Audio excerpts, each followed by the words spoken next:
Hi guys, so in today's video I want to talk to you about 5 brutally honest crypto lessons that pretty much everyone learns too late. Again, I think this is especially important as we are coming into peak altcoin season in the next 3 to 6 months or so. Again, that's potentially on the cards there. So just from my personal story here, I've made a few mistakes with crypto. Again, buying ADA back in 2021 and not really having a profit taking strategy, just kind of believing it would go up forever, and again, absolutely round tripped it and made money on paper, but didn't know how to kind of get that back to the bank account. But that was painful, and I'm gonna use some of those learnings and kind of help you guys ahead.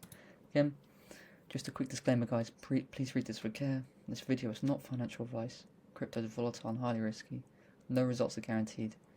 This content is for experienced users only, and there's a full legal disclaimer in the description below. Again, now that's out of the way, let's just talk about it. So number one is that the bull run doesn't last forever, and it will be brutal. So when it crashes, guys, it will really, really crash, and it will be very painful if you haven't taken any profits at all. Again, this is the old saying, if you fail to prepare, you prepare to fail, and this is especially true when it comes to crypto. Again, some things to consider.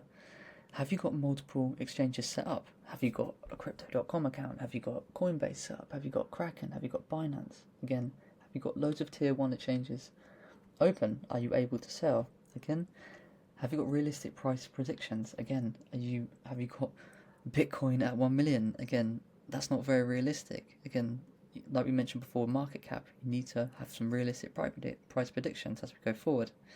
Next one, an offline wallet. Are you having all of yours on tier 1 exchanges, or are you having them offline? Again, the value is having them offline, because there's the old expression which is not your keys, not your crypto. Again, if Coinbase was to go down, if Kraken was to go down, then you wouldn't be able to sell your crypto, because they are essentially in custody of your crypto. Again, the reason I've got this multiple exchanges set up here is for the fact that if you want to sell and there's any issues, you want to be able to sell on any of them at any time, again, to reduce the risk there. Again, have you tried testing selling to your bank account? This is really important, guys, because what happens if you reach your goal, right? The first profit taking price point happens, you try and sell and it doesn't work, you get an issue and you just have one exchange set up. Then you're going to be in a bit of trouble, right? Because what happens if it tanks? Then you've missed out on that. Again, all things you need to consider. So as much as you may or may not like it, in order for you to win, guys, someone else is going to have to lose. And are you prepared for this? Because essentially crypto is kind of player versus player, because you're essentially going to be selling your bags to someone else. Someone's going to be buying them off you at a higher price, and they're going to be stuck with them either to go down or have to hold for another 4 years or so to kind of make their money back. Second point is that not every coin will perform well, guys. Some will not run anywhere near as hard as they did before, and this is quite a harsh reality. Again, some examples are like coins that have not been developing in the bear market. Again, this is no hate towards Polkadot, and I'm not saying that it can't perform well, guys. I'm just saying that I haven't seen much narrative behind Polkadot. I haven't seen many articles about Polkadot and what they've been achieving during the bear market and kind of what they've really been up to and advancing on. And this is something that's so important when it comes to crypto, because some coins can be stuck in previous cycles, and that's not what you want to be on. You don't want to be in a coin that performed really well before but doesn't have the ability to perform again. Again, another example here is with Dogecoin. It's kind of impossible for it to get the same level of returns they achieved last run, simply due to market cap. Even despite the ETFs potentially coming in, it still can't have anywhere near the same return as it did before. So that's just something that you guys should be aware of. Next thing is, guys, you really need to have conviction and do not panic sell when you see dips. Again, you bought your coins for a reason. Why would you let a couple people and a couple tweets absolutely sway your opinion? Again, you are going to hear lots of FUD. You're going to hear people say ADA is a ghost chain. You're going to say Solana is going to die. It's never going to recover. You're going to hear people say ETH is terrible. You're going to say XLM will not be here in a couple of years. Well, guess what? XLM back in 2020, and then now in the last, year, 6 months, XLM's done 5x. Right, again, understand, guys, people have their own prerogative when it comes to it. Many times they're doing it to pump their own bags, and they'll say bad stuff about a coin to just promote other coins. Again, just understand this. Just take this into consideration whenever you read anything, even if it's an article written by a respected journalist or a respected company. Just have that in the back of your mind. Just read it and then make your own judgment. Again, that's the thing. Why are they writing it? What's their objective?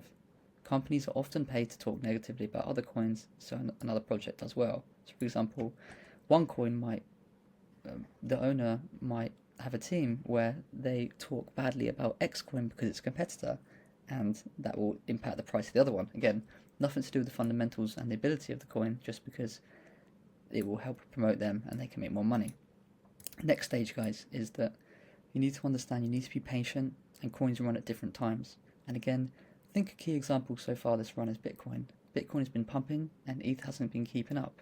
Again, lots of people will FOMO into Bitcoin since ETH hasn't been moving and then remove their position. Again, you'll find after that the ETH starts to pump and then people start to chase coins. Guys, this is literally the worst thing you can do, because many times people are selling to you because they're making all the profits as you're coming selling at your positions, and then what they do, so these Bitcoin people are selling and they're buying to Ethereum here, and then Ethereum people are buying to Bitcoin and Bitcoin goes down. So again, understand the cycle that generally people at the top in Bitcoin are selling, they take profits, put into Ethereum, and then that money flows down into large caps and altcoins. That's the way it works. Again, have conviction, guys. Be patient. Understand that large caps will go after Ethereum and Bitcoin, and memes will come after large caps. Again, that's generally how all the cycles have worked previously, but you just need to have confidence and conviction in your coins, and do not panic sell and don't chase them. Okay? The last one I would say, I think this is really important, is you need to capitalize on the different categories in crypto. Again, AI and big data, we've got memes, real world assets, and gaming. Again, I'm not necessarily the biggest meme coin fan, but it's the case of if you can't beat them, join them. And I think it's worth having a small allocation to at least some of these, right? Because if one of these narratives absolutely pops off and you're in one of the key coins, then these are the kind of ways that you can make incredible returns, because they are early kind of stage growth. Again, some of these ones, the AI, real world assets, etc. So this will give the ability for you to have a full spread and not miss out on anything. Again, like I mentioned, some will perform better than others. So yeah, guys, hopefully this has provided you some value. You can take this forward when it comes to making a decision on your crypto journey. But yeah, wish you all the best, and I'll be back in the next one. Cheers, guys.